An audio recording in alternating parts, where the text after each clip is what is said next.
كل عام وانتم بخير جميعا من هاي الإطلالة المميزة من فندق ويدن هاوس مارينا.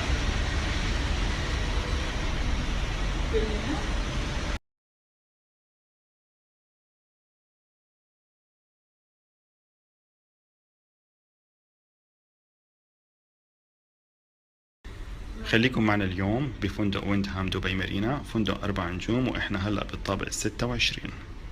الفندق فيه أكثر من نوع غرفة، منها الاعتيادية ومنها الجراند ومنها غرفة وصالة، وهاي شكل غرفة الجراند بالهوتل.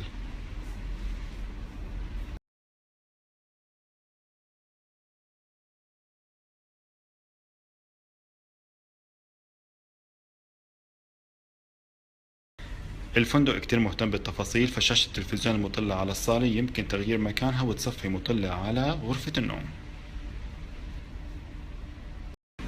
الغرفة فيها بلكونة صغيرة مطلة على المارينا، وهاي الإطلالة من الطابق 26.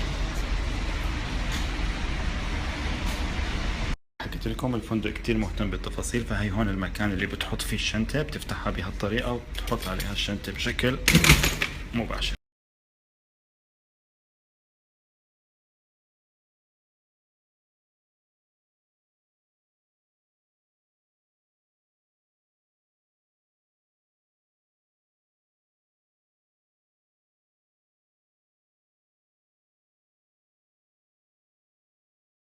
لأي حدا حاب يحجز بالهوتيل لازم يتعرف على صالة الضيوف، وهلا رح أورجيكم إياها كيف هي وشو الخدمات اللي بتقدمها.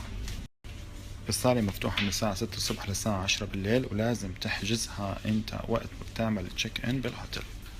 صالة الضيوف بتسمح لك تاخد كل هاي الأشياء، من كوفي، من مشروبات باردة، مشروبات ساخنة، حتى كوكيز بأي وقت خلال النهار وبأي وقت خارج نطاق أوقات. صالة الضيوف كمان فيها غرفة صغيرة للاجتماعات ومكان لتشيك الإنترنت إذا كنت بحاجة إنترنت أو طابعة أو أي إشي من خدمات المستندات. أكيد إذا كنت مدخن ففي مكان موفرينه برا بطاولات عالية لإمكانية التدخين مع إطلالة على أفق دبي.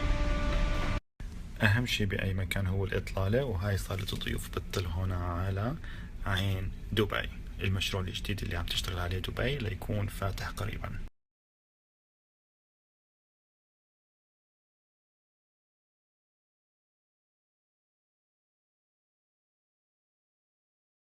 الفندق كمان بيوفر خدمات السبا والساونا والجاكوزي، وكمان النادي الصحي اللي هو الجيم.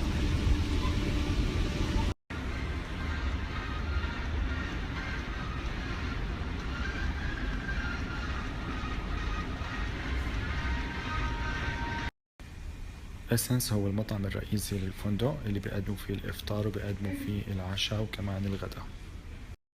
المطعم بيقدم أكلاته على شكل بوفيه، وهو منوع وانترناشونال، وبيضم أغلب أنواع الأكل من كل العالم.